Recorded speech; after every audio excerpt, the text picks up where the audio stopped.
ایران کی سب سے بڑی طاقت میزائل نہیں بلکہ دماغ ہے۔ یہ ایک ایسی قوم ہے جس نے ملبوں سے ماڈرن ٹیکنالوجی کا سفر طے کیا۔ ایران ایک ایسا ملک آج جس پر ساری دنیا کی نظر ہے۔ آپ ایران کو صرف جنگی صلاحیتوں کی وجہ سے جانتے ہوں گے، لیکن یہ جان کر آپ حیران رہ جائیں گے کہ ایران اس وقت تعلیم، صحت اور ٹیکنالوجی میں صرف امریکہ نہیں بلکہ پوری دنیا کو ٹکر دے رہا ہے۔ آج ہم ایران کے بارے میں ایسے حقائق سے پردہ اٹھائیں گے جو آپ کو مزید حیران کر دیں گے۔ تو چلیے سچ کو جانتے ہیں اور دیکھتے ہیں۔ ایران کا لٹریسی ریٹ دنیا میں سب سے زیادہ اور یہاں کی خواتین ڈاکٹرز، انجینئرز اور سائنسدان ہیں۔ ایران کا اوور آل لٹریسی ریٹ 94% ہے، جبکہ خواتین کا لٹریسی ریٹ 99% ہے۔ سب سے اہم بات یہ ہے کہ یہاں 80% لوگ ماسٹرز اور PhD ہولڈرز ہیں۔ لیکن رکیے، ایران کا یہ عظیم سفر کیسے شروع ہوا؟ آئیے اس پر نظر دوڑاتے ہیں۔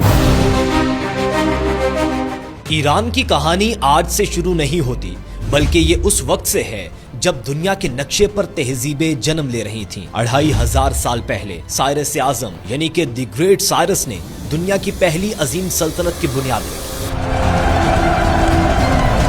ایران کے بارے میں مشہور ہے کہ وہاں عورتوں کو صرف گھر کے کاموں تک ہی رکھا جاتا ہے، پڑھایا نہیں جاتا، اور تو اور حکومت عوام کے ساتھ جانوروں جیسا برتاؤ کرتی ہے۔ لیکن کیا آپ جانتے ہیں کہ دنیا کا پہلا چارٹر آف ہیومن رائٹس انسانی حقوق کا منشور ایران نے دیا تھا؟ اس پہلے انسانی حقوق کے منشور کا نام تھا سائرس سلنڈر۔ یہ انسانی حقوق کا پہلا عالمی منشور تھا جس نے غلامی کا خاتمہ کیا اور مذہبی آزادی دی۔ آپ نے گندیشا پور یونیورسٹی کا نام شاید نہ سنا ہو، لیکن یہ وہ جگہ تھی جہاں یونانی، بھارتی اور ایرانی دانشور مل کر طب اور فلسفے پر کام کرتے تھے۔ جب دنیا قبائلی جھگڑوں میں الجھی تھی، ایران میں باقاعدہ نظام حکومت اور ٹیکس کا نظام موجود تھا۔ یہی وہ تاریخی شعور ہے جو آج بھی ہر ایرانی کی رگوں میں دوڑتا ہے۔ وہ خود کو صرف ایک ملک نہیں، ایک تہذیب مانتے ہیں۔ صرف اتنا ہی نہیں، یہ وہ قوم ہے جس نے یونانیوں، رومیوں اور منگولوں کے حملے کو برداشت کیا، لیکن اپنی شناخت نہیں کھوئی۔ یہاں کا نوروز اور یہاں کا ادب آج بھی ویسے ہی زندہ ہے جیسے صدیوں پہلے تھا۔ اور ایک وقت ایسا بھی گزرا کہ جب یورپ اندھیروں میں تھا، لیکن ایران کے شہر رے اور اصفہان علم کے مرکز تھے۔ اسلام کی آمد کے بعد دیکھتے ہی دیکھتے ایران علم کا وہ سورج بن کر ابھرا جس کی روشنی سے پورا یورپ روشن ہو گیا۔ پھر ایک نام پیدا ہوا، ابن سینا۔ ابن سینا پر ڈیٹیل ویڈیو آپ کو ہمارے YouTube چینل پر مسلم سائنٹسٹ کی پلے لسٹ میں مل جائے گی، تو سبسکرائب۔ ابن سینا جن کی کتابیں 600 سال تک یورپ کی یونیورسٹیز میں پڑھائی جاتی رہیں۔ کیا آپ جانتے ہیں کہ ابن سینا کی مشہور کتاب القانون فی الطب 17ویں صدی تک یورپ کی تمام میڈیکل یونیورسٹیز میں لازمی نصاب کا حصہ تھی۔ ایک اور شخص محمد بن موسیٰ خوارزمی ایران کے علمی سفر میں اہم کردار ادا کرتے رہے۔ بس اتنا ہی نہیں، یہ وہ ریاضی دان تھے جن کے بغیر آج آپ کے سمارٹ فون یا انٹرنیٹ کا ہونا ممکن نہ تھا۔ الگوریدم کا لفظ اسی ایرانی سپوت کے نام سے نکلا ہے۔ حالیہ جنگ میں ایران کے شہید علی لاریجانی نے بھی ریاضی اور فلسفے پر کتابیں لکھ رکھی ہیں جو ایران کی یونیورسٹیز میں پڑھائی جاتی ہیں۔ خوارزمی کے بعد وہ دور بھی آیا جب بغداد سے اصفہان تک صرف قلم کی حکمرانی تھی۔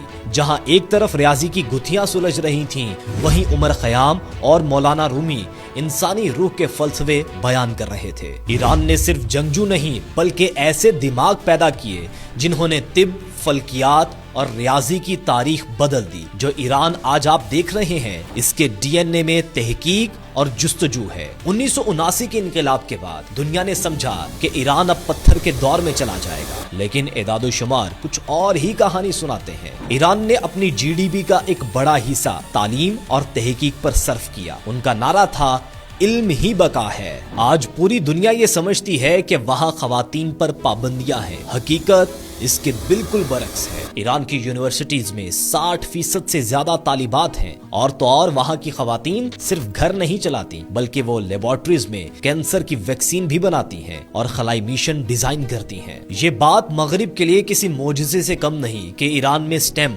یعنی سائنس، ٹیکنالوجی، انجینئرنگ اور میتھ کے شعبے میں خواتین کی تعداد مردوں سے زیادہ ہے۔ صرف یہی نہیں، ایران میں 80% نوجوان گریجویٹس ہیں اور یہاں پی ایچ ڈی ہولڈرز کی تعداد حیران کن حد تک زیادہ ہے۔